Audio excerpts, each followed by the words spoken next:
ഇത് റാബി, 24 വയസ്സുള്ള യൂണിവേഴ്സിറ്റി വിദ്യാർത്ഥി, അത്ലറ്റിക് ചാമ്പ്യൻ, ബോഡി ഫിറ്റ്നസ് നിലനിർത്തുന്നതിൽ അതീവ തൽപരൻ.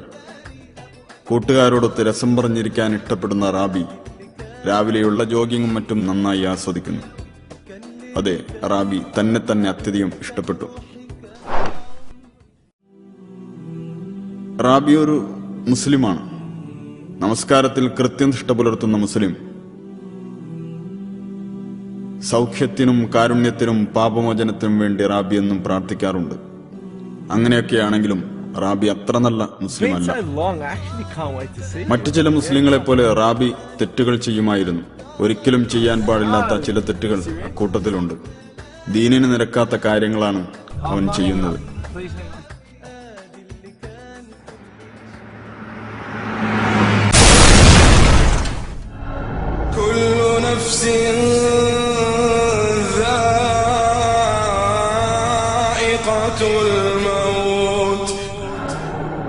റാബിയെ നമുക്ക് നഷ്ടമായി. എത്ര പെട്ടെന്നാണ് അവൻ വിട പറഞ്ഞത്. തീർത്തും അപ്രതീക്ഷിതമായിരുന്നു അത്. യാതൊരു മുൻസൂചനകളുമില്ലാതെ അവന്റെ പോക്കും വരവും എത്ര പെട്ടെന്നാണ് കഴിഞ്ഞത്. നിങ്ങളുടെ ജീവിതം അതിനൊരവസാനമുണ്ട്. ഒന്ന് ചോദിച്ചോട്ടെ, മരണത്തോടെ എല്ലാം തീർന്നുവെന്ന് നിങ്ങൾ ധരിച്ചിരിക്കുകയാണോ? അതായത് എല്ലാം ശുഭം സുന്ദരം എന്നു? അല്ല, ആ പ്രതിഫല നാളിലെ വിചാരണയിലേക്കുള്ള യാത്ര നാം തുടങ്ങിക്കഴിഞ്ഞു.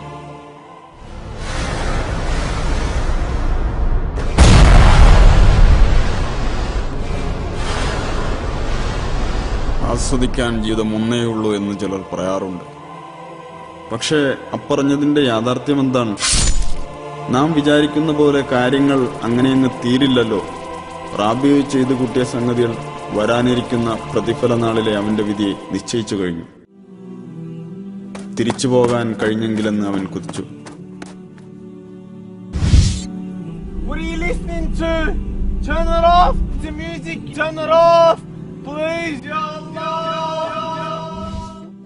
തന്റെ ശരീരത്തോടുള്ള ബാധ്യത എങ്ങനെ പൂർത്തീകരിച്ചെന്നതിനെ സംബന്ധിച്ച് റബ്ബിനോട് കണക്ക് പറയേണ്ടി വരുമെന്ന് റാബിന് അറിയാമായിരുന്നു. Cigarette down, it's not worth it. You're kidding yourself. Put the cigarette down, it's not worth it. Khalas, no more, put it out. That's it.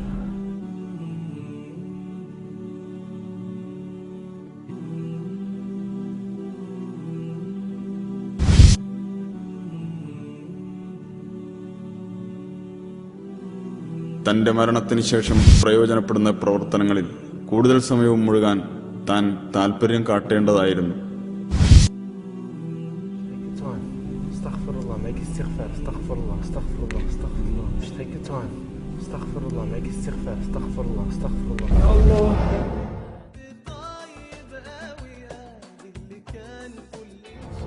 Please, just shut up! Man, please, look, don't say that!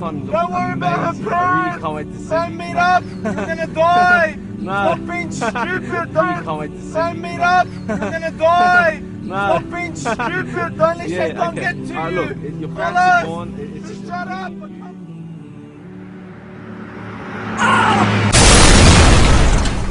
തെറ്റുകളിലൂടെയും നീചവൃത്തികളിലൂടെയും തന്റെ ജീവിതം അവസാനിപ്പിക്കണമെന്ന് അവൻ ആഗ്രഹിച്ചതല്ല. പക്ഷേ മരണമെത്തിയപ്പോഴാണ് അള്ളാഹുവിനെ കണ്ടുമുട്ടാൻ പോവുകയാണല്ലോ എന്നവന് ബോധോദയമുണ്ടായത്. ഇപ്പോൾ റാബിന് തോന്നുന്നു, പെൺകുട്ടികളുമായി ചെലവഴിക്കാൻ തോന്നിയ വികാരങ്ങൾക്ക് കടിഞ്ഞാണിട്ടിരുന്നെങ്കിൽ എത്ര നന്നായിരുന്നുവെന്ന്. അവൻ നടത്തിയ എല്ലാ വർത്തമാനങ്ങളും, വലിച്ചു തള്ളിയ ഓരോ പുകയും, അക്ഷമനായി പൂർത്തീകരിച്ച ഓരോ നമസ്കാരങ്ങളും, പാട്ടിലായിപ്പോയ എല്ലാ നിമിഷങ്ങളും എല്ലാം അന്ന് തുറന്നു കാട്ടപ്പെടുമല്ലോ എന്നവൻ തിരിച്ചറിഞ്ഞു.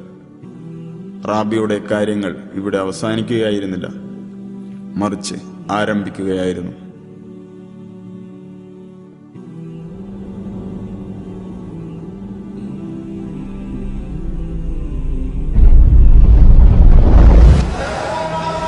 നീ നിന്റെ കർമ്മപുസ്തകം വായിക്കുക. നീ നിന്റെ കർമ്മപുസ്തകം വായിക്കുക.